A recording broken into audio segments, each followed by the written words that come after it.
Evangelho de João, capítulo 6.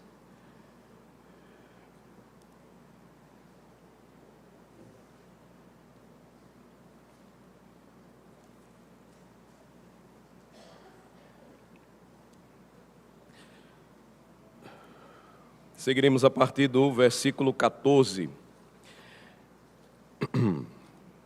João, capítulo 6, a partir do versículo 14. A sessão prossegue, e é o resultado da multiplicação dos pães e dos peixes, realizada por Jesus, e depois a atitude que Jesus toma, e na sequência também a atitude que a multidão ela toma. A partir do versículo 14, do Evangelho de João. Vendo, pois, os homens o sinal que Jesus fizera, disseram: Este é verdadeiramente o profeta que devia vir ao mundo. Sabendo, pois, Jesus que estavam para vir com o intuito de arrebatá-lo, para o proclamarem rei, retirou-se novamente sozinho para o monte. Ao descambar o dia, os seus discípulos desceram para o mar e, tomando um barco, passaram para o outro lado, rumo a Cafarnaum. Já se fazia escuro e Jesus ainda não viera ter com eles. E o mar começava a empolar-se, agitado por vento rijo que soprava. Tendo navegado uns 25 a 30 estádios, eis que viram Jesus andando por sobre o mar, aproximando-se do barco, e ficaram possuídos de temor. Mas Jesus lhes disse: Sou eu, não temais. Então eles, de bom grado, receberam e logo o barco chegou ao seu destino. No dia seguinte, a multidão que ficara do outro lado do mar notou que ali não havia senão um pequeno barco e que Jesus não embarcara nele com seus discípulos, tendo estes partido sós. Entretanto, outros barquinhos chegaram de Tiberíades, perto do lugar onde comeram pão, tendo o Senhor dado graças. Quando, pois, viu a multidão que Jesus não estava ali, nem os seus discípulos, tomaram os barcos e partiram para Cafarnaum à sua procura. E, tendo-o encontrado no outro lado do mar, lhe perguntaram: Mestre, quando chegaste aqui?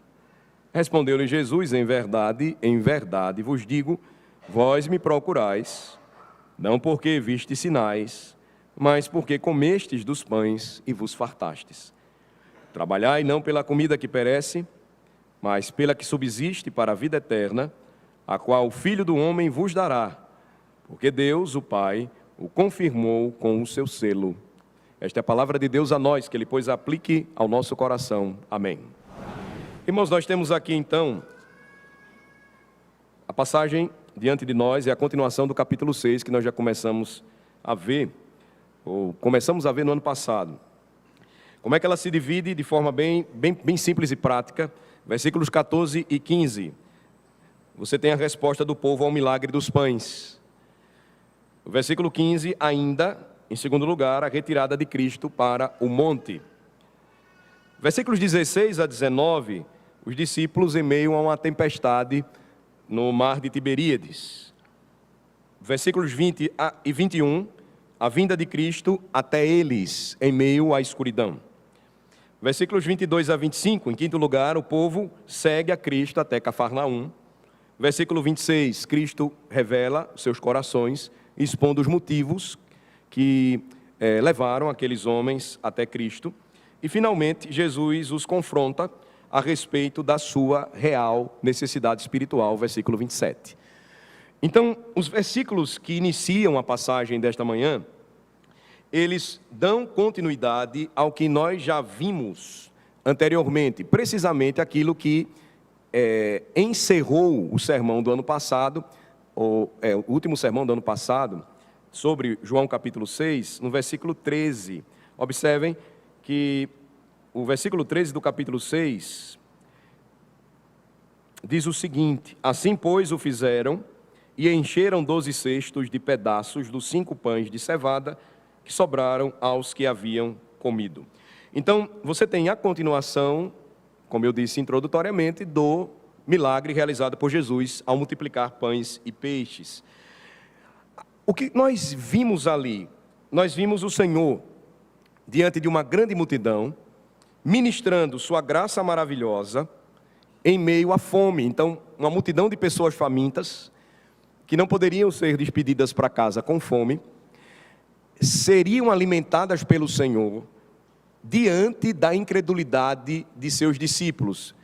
Ele vai tomar dois especificamente, Filipe e André, mas essa provavelmente era a realidade de todos eles, porque só de homens ali para alimentar, em torno de 5.000, imaginem mulheres e crianças.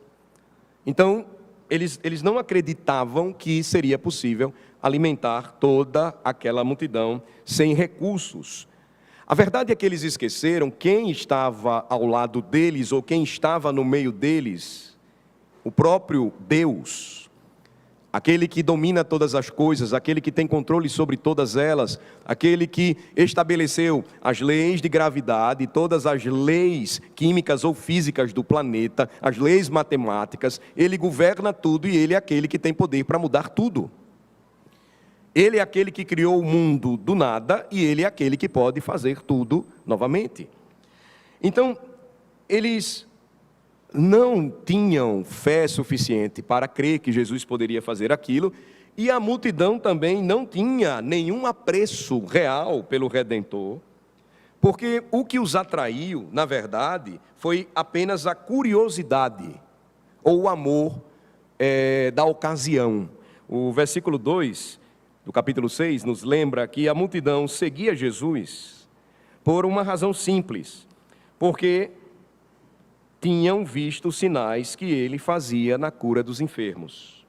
Então, não havia nenhum amor profundo por Cristo, mas aquela curiosidade, amor ao sensacional, que ainda hoje impressiona muita gente, quando vai a uma igreja e quer apenas contemplar as novidades ou as coisas que são realizadas ali. Os grandes efeitos, as grandes sensações, os grandes milagres, as grandes curas, é isso que buscam. Jesus, então, mesmo diante disso tudo, com grande amor, terna piedade, supriria as necessidades de cada um deles, de modo que eles comeram até ficarem fartos. Por meio dos pães e dos peixes, Jesus Cristo, então, demonstrou mais uma vez o seu amor provedor. Agora, a questão é, e a sequência do capítulo 6 vai nos ensinar, que efeitos tudo isso provocou sobre a alma deles, sobre a vida deles? Porque o que Jesus realizou foi algo impressionante. João mostra que Cristo, com a realização desse milagre, manifestou o seu poder divino. Era inegável isso. A multidão então fica impressionada com o que Jesus fez. E aí qual foi a reação da multidão? Que efeito o milagre de Jesus provocou na vida de todos eles? Versículo 14, então, nós vamos prosseguir. Observem. Vendo, pois, os homens o sinal que Jesus fizera, disseram: este é verdadeiramente o profeta que devia vir ao mundo. Por que eles usaram esse termo?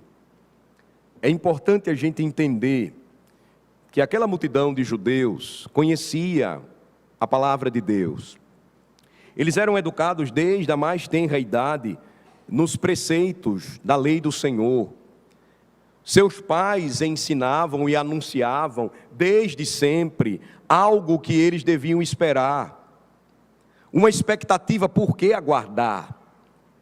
Como é que eu posso provar isso a vocês? Deuteronômio capítulo 18, marquem o Evangelho de João por um momento e voltem-se para mim, ou voltem-se comigo para o 5º livro da Bíblia, Deuteronômio 18.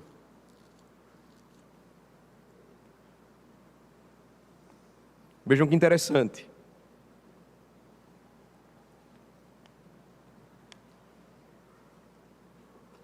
O título que eles utilizam, o profeta, não é sem sentido. Deuteronômio 18, versículo 15. Você tem uma declaração divina feita por seu profeta, Moisés, ao povo de Israel: o Senhor teu Deus te suscitará um profeta do meio de ti, de teus irmãos, semelhante a mim, a ele ouvirás. Esta é uma profecia antiga. Esta era uma profecia anunciada por séculos ao povo de Israel. Se você comparar ainda Deuteronômio 18 com Atos capítulo 3, vamos para Atos capítulo 3 agora. Voltem para o Novo Testamento, Atos capítulo 3. Agora nós estamos diante de um discurso apostólico. Versículo 17 em diante, Atos 3, a partir do versículo 17. E agora, irmãos, eu sei que o fizestes por ignorância, como também as vossas autoridades. Mas Deus assim cumpriu o que dantes anunciara por boca de todos os profetas, que o seu Cristo havia de padecer. Arrependei-vos, pois, e convertei-vos para serem cancelados os vossos pecados, a fim de que da presença do Senhor venham tempos de refrigério, e que envie Ele o Cristo que já vos foi designado, Jesus, ao qual é necessário que o céu receba até os tempos da restauração de todas as coisas, de que Deus falou por boca dos seus santos profetas desde a antiguidade. Disse, na verdade, Moisés: o Senhor Deus vos suscitará dentre vossos irmãos um profeta semelhante a mim, a ele ouvireis em tudo quanto vos disser. Acontecerá que toda alma que não ouvir a esse profeta será exterminada do meio do povo. A multidão, então, faz uma declaração com base no conhecimento revelado da palavra de Deus. Não foi uma declaração solta, não foi uma declaração sem sentido. Eles veem o que Jesus faz, eles contemplam o que Jesus realizou, e eles então imediatamente ligam o milagre de Jesus a uma antiga profecia. E eles fazem uma declaração: um profeta, ou aquele profeta, ou o profeta, era uma referência à profecia de Moisés, que se referia à profecia quanto à vinda do Messias de Israel. Esses homens, então, pareciam prontos para receber o Senhor como seu Messias. Entretanto, quão pouco eles perceberam e reconheceram o que lhe era devido como aquele profeta, ou o profeta, o Filho de Deus encarnado. Eles fazem uma declaração, eles imediatamente assumem uma posição, mas eles não se prostram diante dele como pecadores perdidos. Eles não clamam a ele por misericórdia, eles não o adoram de forma reverente, eles não o reconhecem como aquele que é abençoado, digno da adoração de seus corações. Eles fazem a declaração certa, mas o entendimento que eles tinham dessa declaração estava totalmente equivocado. Voltem para João capítulo 6 e vejam a sequência do texto. A declaração que eles fizeram no versículo 14 deveria levá-los à adoração reverente, à atitude de se prostrarem diante do Senhor, reconhecendo quem de fato estava ali diante deles, o Deus conosco. Mas observem qual é a ação rápida, imediata de seus corações após a declaração feita. Versículo 15. Sabendo, pois, Jesus que estavam para vir com o intuito de arrebatá-lo para o proclamarem rei, retirou-se novamente sozinho para o monte. Eles fazem a declaração certa, mas eles tomaram uma atitude errada. Eles estavam prestes a arrebatá-lo, pegá-lo à força, essa é a expressão real do texto, para anunciarem, proclamarem Jesus como rei. Isso, sem dúvida, para que pudessem alcançar os seus próprios objetivos. O que eles estavam pensando em seus corações é que ali estava o homem que poderia liderá-los de forma bem-sucedida contra os odiosos romanos. O Império Romano dominava o mundo da época e os palestinos sonhavam com um Messias libertador. Então, irmãos, as suas palavras, embora certas e baseadas na Bíblia, estavam totalmente equivocadas por sua aplicação. Eles não demonstraram o verdadeiro reconhecimento de quem estava diante deles, de quem realizou aquele milagre. Os seus corações, as suas consciências não haviam sido exercitados para essa verdade. Eles ainda estavam cegos para a luz que estava diante deles e que era a luz do mundo. Se seus corações naquele instante tivessem sido abertos, imediatamente a luz brilharia, a miséria deles seria revelada, e então eles teriam assumido o seu lugar como pecadores e necessitados e se prostrariam ao Senhor Jesus. É o mesmo hoje. As mesmas atitudes ainda hoje são tomadas pelos homens do nosso tempo. Muitos hoje consideram Jesus como um profeta. Muitos há que consideram o nosso Senhor como um mestre maravilhoso, mas que nunca viram a necessidade de correrem até Ele, de confessarem os seus pecados a Ele, de crerem nele como seu Senhor e Salvador, para que escapassem da ira vindoura. E é uma condenação que todos os homens merecem, pois a Escritura diz que todos pecaram e carecem da glória de Deus. A passagem então nos lembra, irmãos, algo importante. Não nos deixemos enganar com a aparente honra a Cristo por parte daqueles que elogiam seus preceitos, seu exemplo, seus milagres, sua palavra, sua lei, mas ao mesmo tempo desprezam a sua cruz. Não é mais uma prova de que estão salvos aqueles que hoje reconhecem Cristo como alguém maior que Buda ou Maomé, do que esta declaração desses homens do passado: este é verdadeiramente o profeta que deveria vir ao mundo. Evidenciou que eles haviam passado da morte para a vida? Não, absolutamente. Declarações ou palavras vazias, sem um coração totalmente rendido a Cristo Jesus.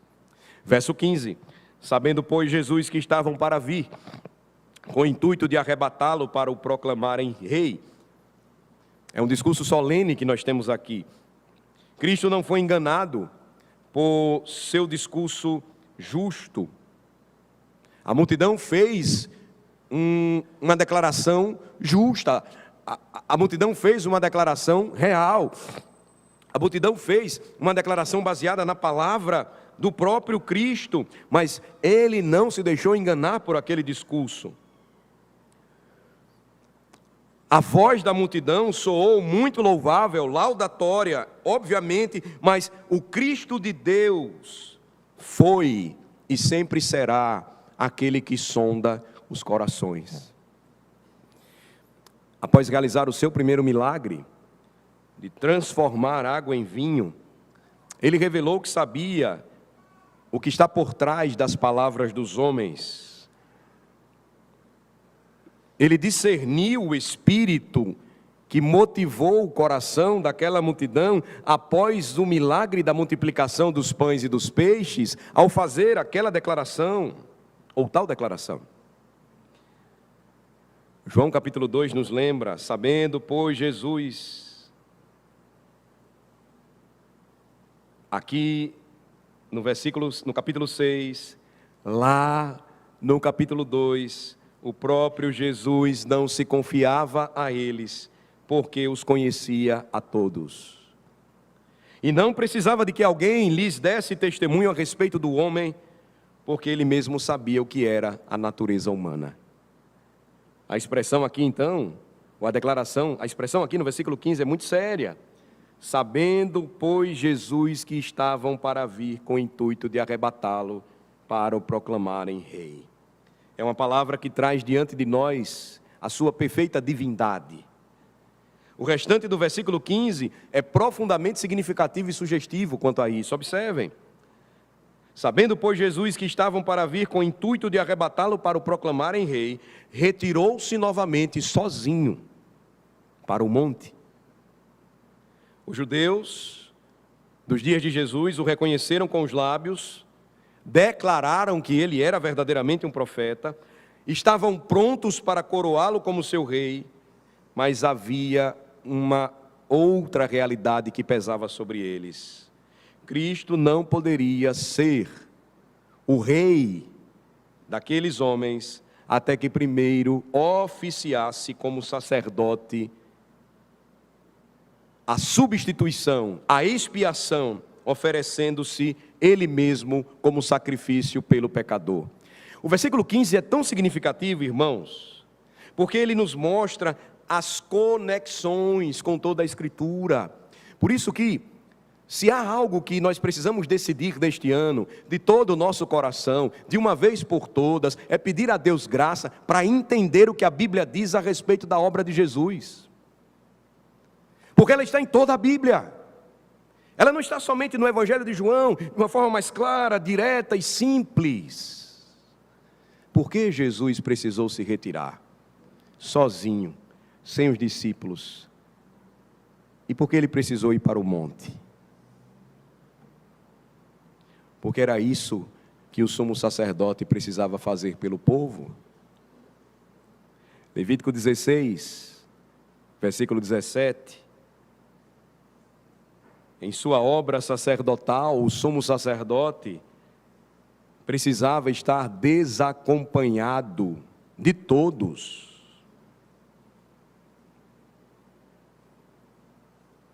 Levítico 16, 17.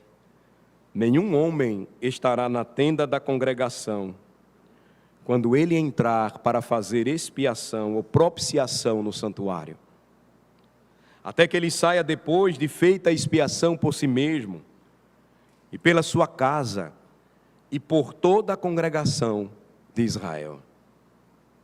Havia uma razão então sacerdotal, porque Jesus, ao ouvir aquela declaração, precisava se retirar, porque não poderia ser rei dos judeus sem antes ser o sacerdote deles. Ninguém aqui presente se submeterá a Jesus como rei, se primeiro não reconhecê-lo como a provisão para os seus pecados, como a propiciação por todos eles, sem reconhecer Jesus como aquele que morreu por seu povo, derramou seu sangue por eles. Mas havia também uma razão moral, pela qual Cristo partiu quando aquela multidão queria usar a força para torná-lo rei. Ele não precisava ser feito rei. Mateus capítulo 2 diz que ele nasceu assim. Nem ele receberia o reino da mão deles. Veja, o Senhor não tomaria o reino com um zelo como este. Esta não poderia ser a fonte do reino do Filho do Homem. As bestas podem tomar seus reinos dos ventos que sopram sobre o grande mar, mas Jesus não. Isto não era em seus ouvidos o grito do povo trazendo a lápide da esquina, conforme o profeta Zacarias, nem o símbolo de seu povo disposto voluntariamente no dia do seu poder, conforme o Salmo 110. Isso teria sido uma nomeação para o trono de Israel, com base em princípios humanos e pouco melhores do que aqueles pelos quais Saul havia sido nomeado no passado. Não poderia ser assim. E além disso, antes que o Senhor pudesse tomar o seu trono no Monte Sião, ele deveria subir ao Monte Solitário. E antes que o povo pudesse entrar em seu reino, eles deveriam descer ao mar agitado, escuro e tempestuoso. E aqui nós vemos nesta manhã tudo isso como refletido diante de nós, tal como um espelho. Talvez você nunca tenha notado, mas tanto Mateus como Marcos contam essa mesma passagem, ou este mesmo episódio, na vida do nosso Redentor, no ministério de Jesus Cristo,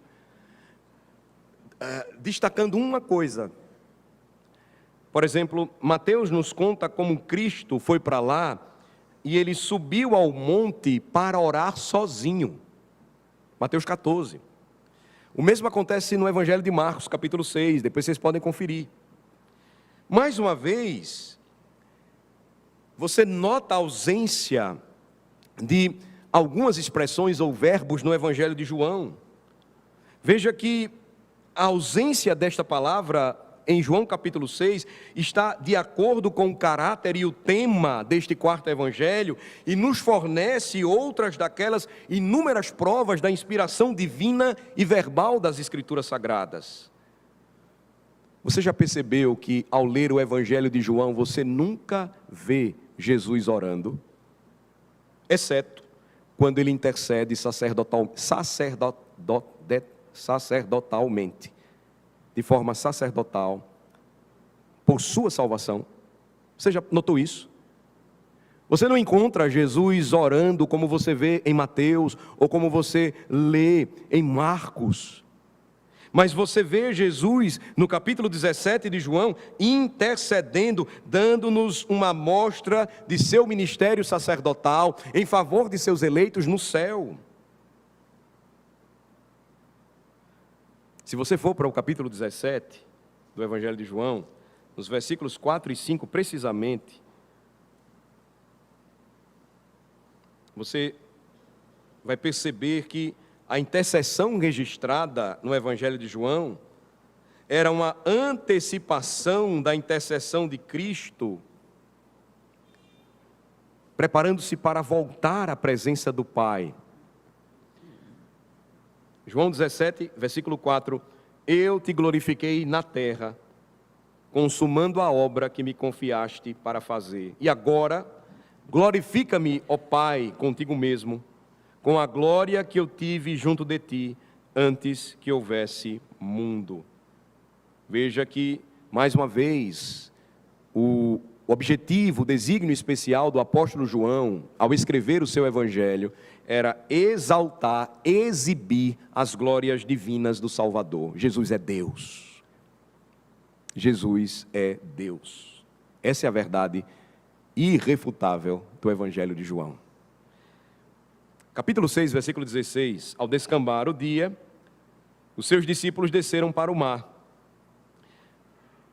Mateus explica a razão disso em seu Evangelho. Ele registra em seu Evangelho que logo Jesus obrigou os seus discípulos a entrarem no barco e a passarem adiante dele para o outro lado, enquanto ele despedia as multidões. Jesus, o nosso Senhor, desejava ficar sozinho, por isso fez com que os seus discípulos fossem antes dele e depois despedisse as multidões. Ele pretendia, mais uma vez, ensinar aos seus discípulos outra grande e importante lição de fé. É o que nós vamos ver na sequência. Veja o versículo 17. E tomando um barco, passaram para o outro lado, rumo a Cafarnaum. Já se fazia escuro, e Jesus ainda não viera ter com eles. O que temos aqui, e nos versículos que se seguem, fala de forma inequívoca, pessoal e íntima para cada um de nós nesta manhã. Descreve as condições pelas quais devemos passar por essa vida enquanto viajamos para o nosso lar celestial. Embora não sejamos deste mundo, a Escritura nos diz, estamos necessariamente nele, nós vivemos nele. Nós vivemos em um mundo que é dominado pelos ímpios e que a Escritura descreve como um mar agitado. Durante muito tempo, o mar foi visto pelos judeus como um lugar de perigos, de temores. Basta nos ler os Salmos e percebermos isto. As navegações só seriam bem-sucedidas durante o reinado pacífico e próspero de Salomão. Mas se você perceber, durante todo o tempo, o mar sempre foi um lugar desafiador para os judeus. E aqui nós estamos diante de um grande lago. Não era nem o oceano, por assim dizer. Mas já trazia grande pavor e medo para os homens. Há uma lição importante nisso, porque a Escritura então vai dizer que o mundo em que vivemos, onde nós travamos as nossas lutas diárias, onde nós enfrentamos sofrimentos e angústias, é semelhante a um mar agitado. O mundo em que vivemos é o mundo que rejeitou e ainda rejeita o Cristo de Deus. É um mundo que diz, João em sua primeira carta, está morto porque jaz no maligno, cuja amizade é inimiga de Deus, conforme Tiago capítulo 4. É um mundo desprovido de luz espiritual, é um mundo onde paira a sombra da morte sobre ele. O apóstolo Pedro vai chamar este mundo de um lugar tenebroso em sua segunda carta. E a razão é porque a verdadeira luz do mundo está ausente dele. Já se fazia escuro, diz o versículo de número 17. E Jesus ainda não viera ter com eles. Às vezes, irmãos, Cristo retém a luz de seu semblante, até mesmo a luz do seu próprio semblante, de sobre nós. Jó exclamou em seu livro: quando eu esperava a luz, vieram as trevas. Mas, graças a Deus, está registrado também na Escritura, aos retos, Salmo 112, nasce a luz em meio às trevas. Lembrem-se de que as trevas não foram criadas por Satanás, mas por Deus. E Deus tem uma razão sábia e boa para ter criado as trevas. Às vezes, o Senhor retém a luz de seu povo, para que eles descubram os tesouros que podem ser encontrados em meio à escuridão e às trevas. Veja o que diz o livro do profeta Isaías, capítulo 45. Dar-te-ei os tesouros escondidos e as riquezas encobertas, para que saibas que eu sou o Senhor, o Deus de Israel, que te chama pelo teu nome. Isaías 45 é aquela passagem onde o Senhor diz que faz as trevas e cria o mal. Ele é o Senhor dos exércitos, Ele é o Senhor da guerra. Ele é aquele que domina e governa sobre as nações. E até mesmo na escuridão, presente Ele está, é o que diz o salmista. O versículo 17 e o 18 diz, de João capítulo 6, e Jesus ainda não viera ter com eles, e o mar começava a empolar-se, agitado por vento rijo que soprava. Era um teste para a fé e para a paciência dos discípulos de Cristo. Quanto mais os discípulos esperavam, as coisas ficavam mais difíceis, mais piores elas ficavam. Parecia que Cristo estava esquecendo deles, parecia que Cristo os negligenciava, parecia que Ele havia esquecido de ser gracioso para com os seus. Talvez os discípulos estivessem dizendo: se o Mestre estivesse aqui conosco, essa tempestade jamais teria aparecido. Se Ele estivesse com eles, mesmo dormindo sobre um travesseiro, sua presença divina os teria alegrado a alma. Mas o apóstolo faz questão de lembrar que, nesse episódio, Jesus não estava lá. E a escuridão os tomava, e as ondas furiosas estavam ao seu redor, o que são sinais adequados da oposição do mundo contra a caminhada do crente nessa vida. De modo que, irmãos, esta passagem nos mostra que esse episódio foi um teste de fé e de paciência para os discípulos de Jesus. E sabem, da mesma maneira o Senhor nos prova e nos testa ainda hoje. Da mesma forma, Deus frequentemente faz isso com o seu povo. Frequentemente nossas circunstâncias são sombrias. Frequentemente as condições estão contra nós, é o que enfrentamos diariamente. Nós clamamos ao Senhor, nós suplicamos a Ele e aparentemente Ele não vem em nosso favor, Ele não vem para nos socorrer. E por mais que a petulância da incredulidade tente apressar a mão do Senhor, Ele espera e age em seu próprio tempo. Se você não exercitar isso por meio de uma vida de oração e devoção, nunca irá aprender. A onipotência pode esperar, pois sempre terá certeza do sucesso. E porque a onipotência é combinada com a infinita sabedoria e amor divinos, podemos ter certeza de que Cristo não apenas faz tudo da maneira certa, mas também faz tudo no momento certo. Abra comigo Isaías capítulo 30, por favor.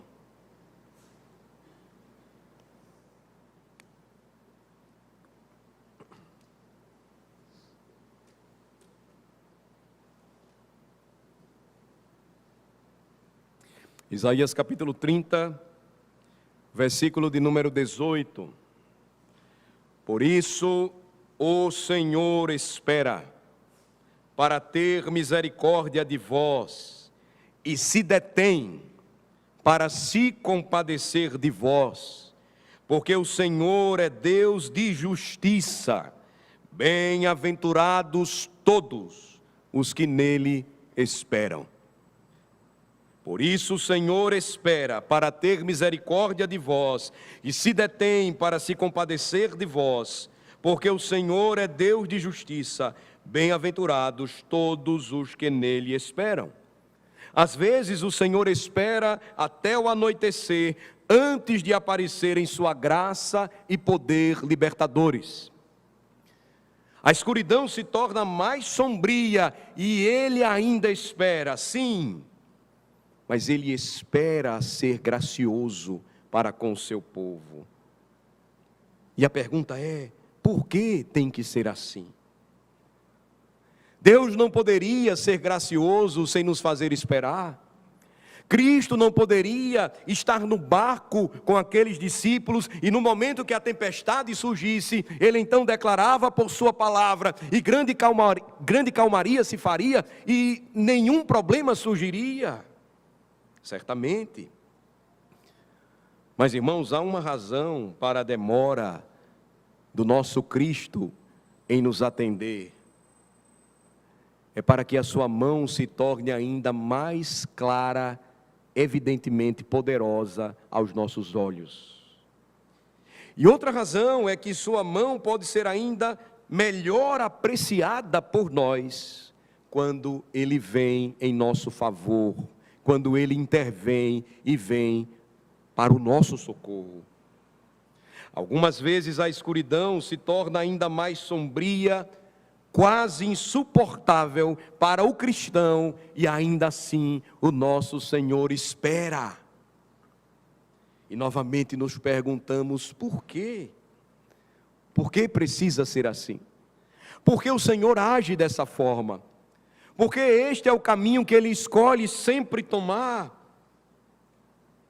Não é para que todas as nossas esperanças possam ser frustradas, mas para que nossos planos possam ser frustrados até que cheguemos ao fim do nosso juízo. Veja o que diz Isaías, veja o que diz o Salmo 107, por favor, versículos de 27 a 36.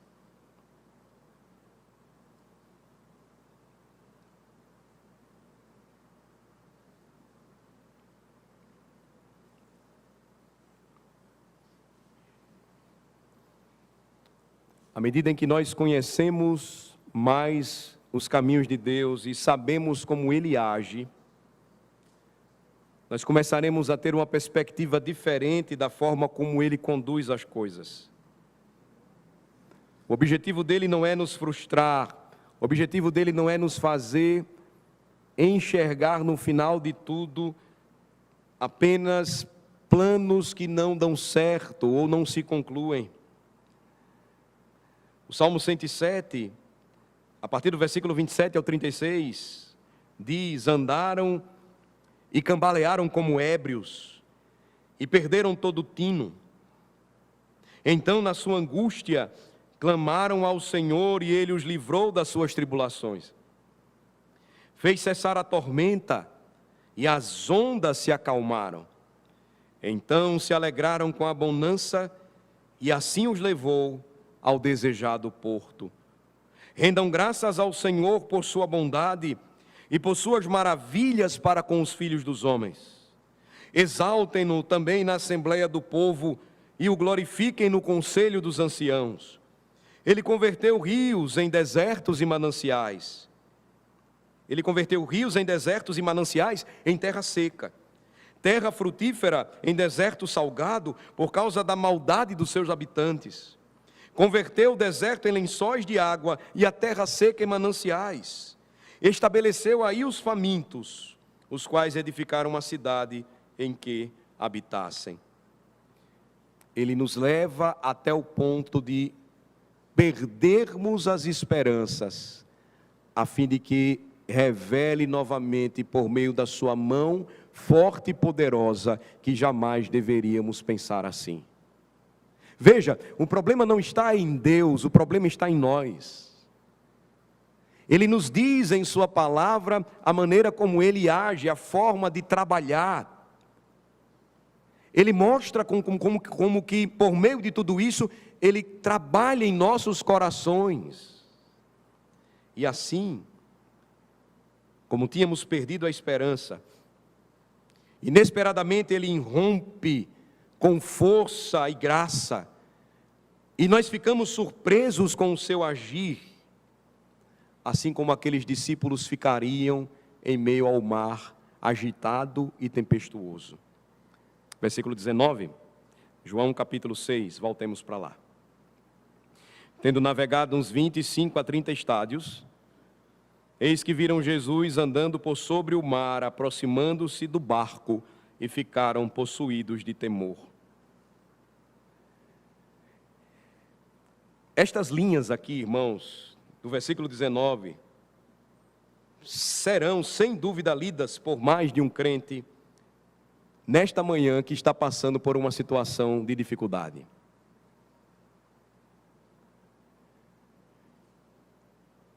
Para você que nesta manhã também está enfrentando uma noite semelhante a esta aqui, escura, sombria, tempestuosa e agitada, que está passando por ondas de circunstâncias adversas que parecem que estão ao ponto de inundá-lo e afogá-lo completamente. Esta passagem se adequa a você que está sendo provado e atribulado nesta manhã e que precisa encontrar paz, fé e esperança na sequência do Evangelho de João.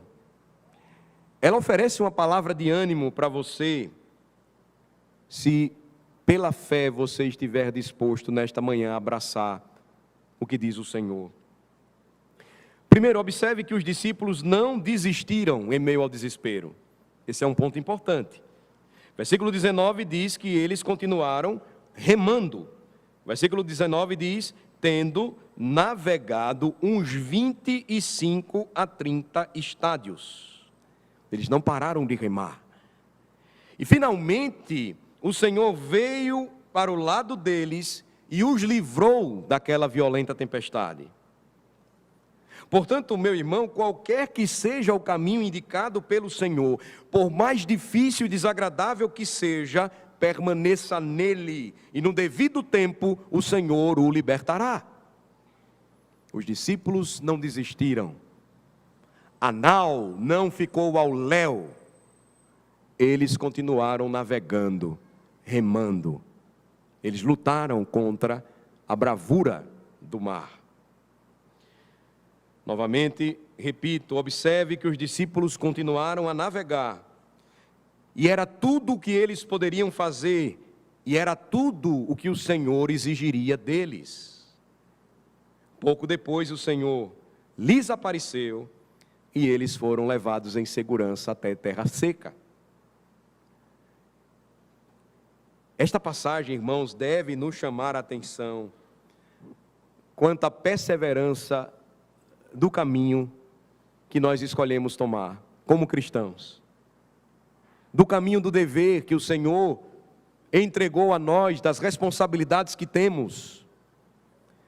Cabe a nós, neste ano de 2024, remar, navegar, ter objetivo, foco, enfrentar as angústias e provações firmemente, as tempestades da vida sem esmorecer, lutar bravamente e confiar que o Senhor cumprirá aquilo que prometeu. Ele espera, o Senhor espera para ter misericórdia de vós e se detém para se compadecer de vós, porque o Senhor é Deus de justiça. Bem-aventurados todos os que nele esperam. Leia essa passagem, memorize-a para este ano e permaneça remando. Continue navegando. Seja firme quanto a esse propósito. Mas há uma outra verdade abençoada aqui, bem calculada por Deus para nos sustentar no intervalo antes que chegue a libertação. E acontecerá se o coração do crente abraçar esta bem-aventurança. Isaías diz: bem-aventurados todos os que nele esperam. Enquanto os discípulos estavam sendo atingidos por aquela tempestade, eles remavam. E enquanto remavam, eles não faziam quase nenhum progresso. Mas vocês lembram onde o Senhor estava? Vocês lembram para onde o Senhor se retirou? Vocês lembram para onde o Senhor se dirigiu? O Senhor estava no alto, não abaixo. Acima deles, a ideia é clara. Como dono da situação, ele orava e intercedia pelos seus. Mateus diz que ele estava orando. E no alto, Jesus estava empenhado em favor de cada um daqueles que estavam no barco. Marcos dá um detalhe impressionante dessa passagem. Vejam comigo Marcos capítulo 6, versículo 48.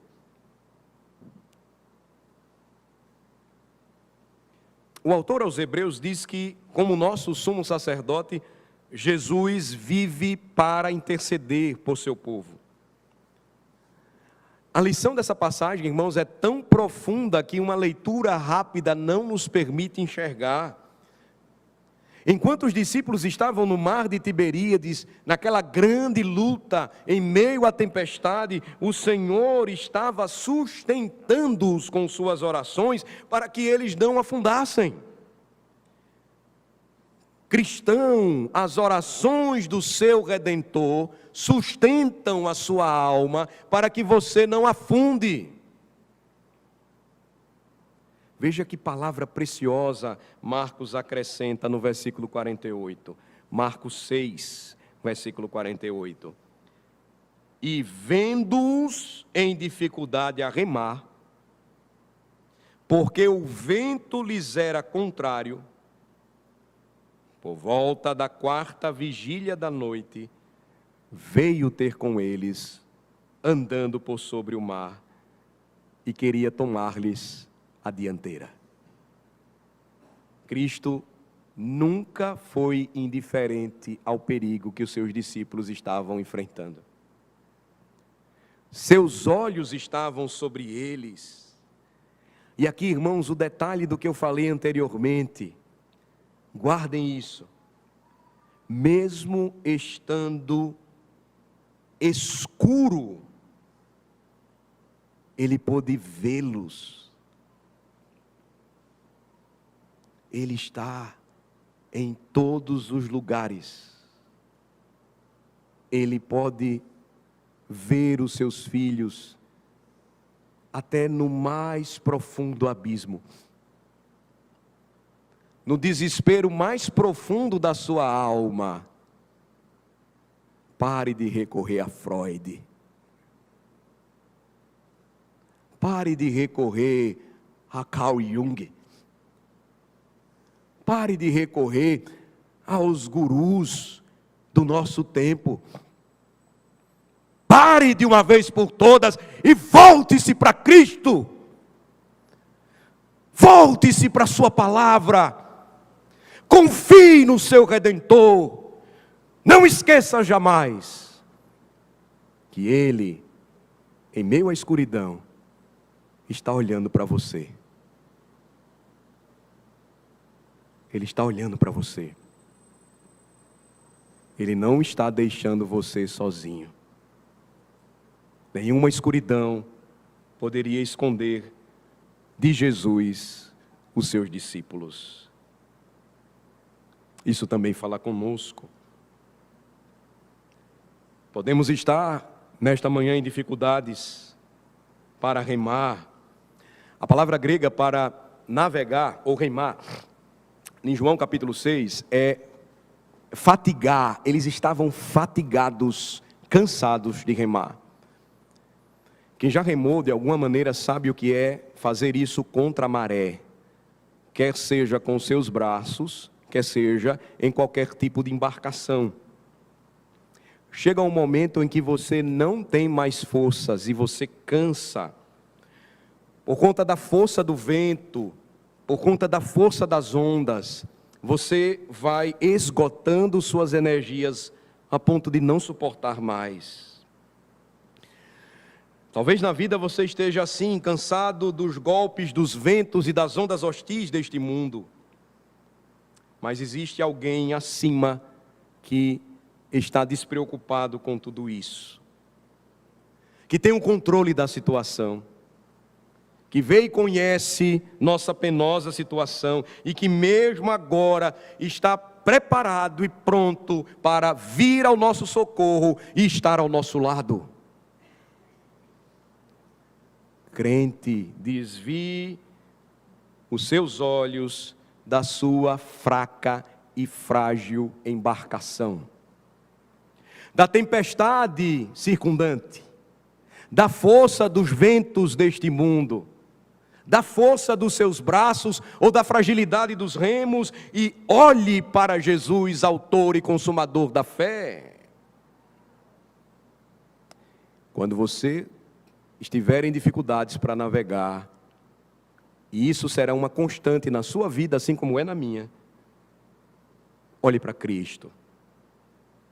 Verso 19 ainda diz, como a fé daqueles discípulos estava sendo exercida, ainda de uma forma muito fraca, pequena. Eles ficaram cheios de temor quando viram Jesus se aproximar do barco. Mateus diz que quando os discípulos o viram andando sobre o mar, ficaram perturbados, ou seja, com medo de Jesus. Alguns vão dizer que era porque a noite estava escura, as ondas estavam turbulentas, e aí eles confundiram facilmente Jesus com um fantasma. Além disso, o que eles viram nunca foi visto. Um homem andando por sobre as águas. Mas se nós olharmos para o registro de Marcos, descobriremos que não foi a obscuridade da visão que fez com que os discípulos confundissem o mestre com um fantasma, mas a falta de visão espiritual. Por quê? Eles não consideraram o que havia acontecido antes. Voltem para Marcos capítulo 6, por favor. O detalhe é impressionante. Marcos capítulo 6.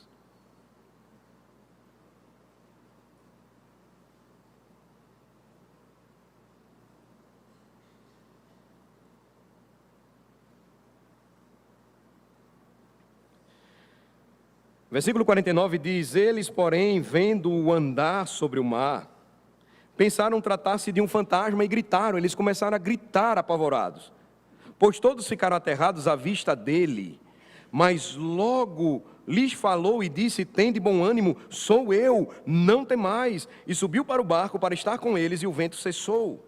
Ficaram entre si atônitos, e a razão do versículo 52 é clara: não foi porque eles estavam míopes diante da escuridão, porque não haviam compreendido o milagre dos pães, antes o seu coração estava endurecido. Seus medos os dominaram. Eles não esperavam ser libertos. Eles já haviam esquecido tão rapidamente o exercício da graça e do poder divinos que haviam testemunhado apenas algumas horas antes, e com que precisão e tragicamente eles nos retratam, porque também rapidamente nos esquecemos das misericórdias e libertações do Senhor no passado. Tampouco esperamos que Ele responda às nossas orações do presente. Nós nos esquecemos rapidamente, irmãos, os grandes feitos de Deus, e isso é fato.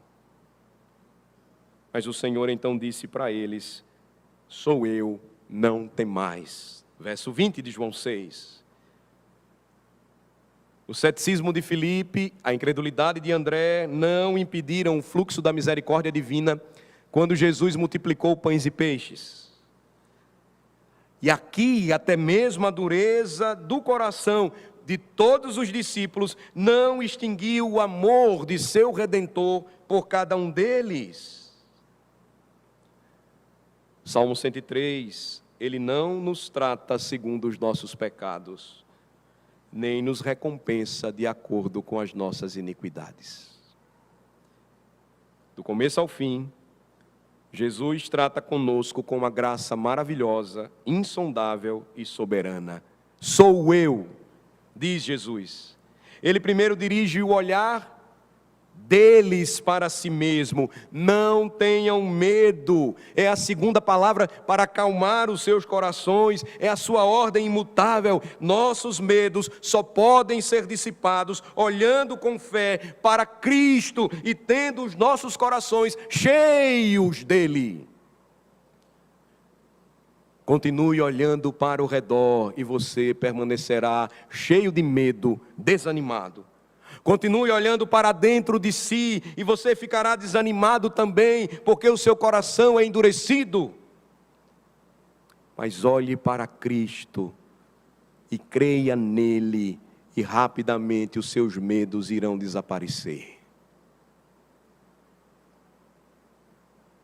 Por fim, o verso 21. Então eles de bom grado o receberam, e logo o barco chegou ao seu destino. Agora que Jesus havia se revelado a eles, agora que Jesus pronunciou graciosamente sua palavra, não tenham medo,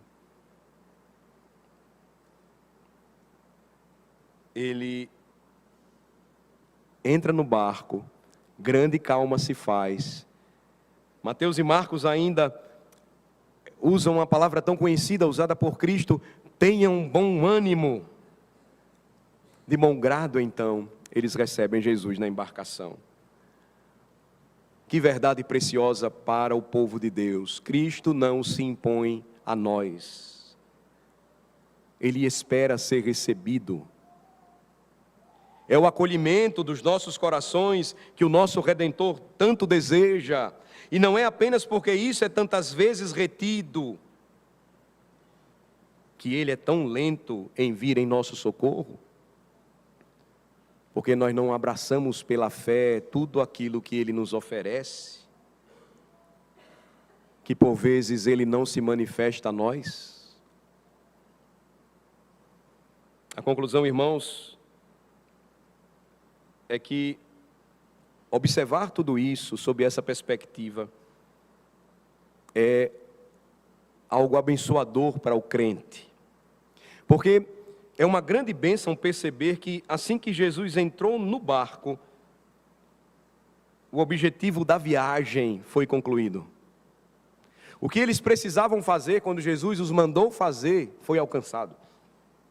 E se você aplicar nesta manhã esta passagem para si mesmo, Se você aplicar o que a Escritura está dizendo aqui, nesta manhã, para o seu coração, você vai perceber que quando Cristo um dia se manifestou a nós, os ventos do desespero, da angústia, da falta de fé, da desesperança cessaram. Mas de tempos em tempos eles vêm porque a vida é cheia de aflição. E quando nós esquecemos de Cristo, todos os problemas novamente surgem, eles vêm. Qual é a grande diferença? Nós esquecemos que Ele agora faz parte da nossa vida e está conosco. O mar adverso vai se tornar nosso amigo se Cristo estiver presente no barco da nossa vida. Significa também que o nosso coração agora encontrará refúgio e descanso. Nossos medos serão acalmados. Estaremos agora ocupados não com tempestades, mas com o Mestre que agora guia e dirige a nossa vida, porque Ele deseja tomar a dianteira dela. Ou deseja tomar a sua dianteira. São preciosas lições espirituais que nós podemos carregar conosco no início deste ano, com base nesta passagem. Jamais esqueçamos disso. Há uma forma de lidarmos nesta vida com as tempestades que enfrentaremos no ano de 2024. A grande diferença será vista pela maneira como nós encaramos tudo isso. A grande diferença será vista pelo reconhecimento que nós devemos ter de quem é o Senhor da nossa alma e de quem vem o nosso socorro, pois bem-aventurados são todos os que nele esperam. Oremos. Senhor, aplica a Tua palavra ao nosso coração. Derrama, Senhor, a graça do conhecimento sobre nós, transformando-a, Senhor, operosamente em fé, a fim de que possamos descansar de uma vez por todas no que diz a palavra do Senhor. Independentemente da tempestade que enfrentemos neste ano, o que já estejamos enfrentando, da escuridão em que nos encontramos, o Senhor sempre do alto intercederá por nós, nos verá e virá ao nosso socorro.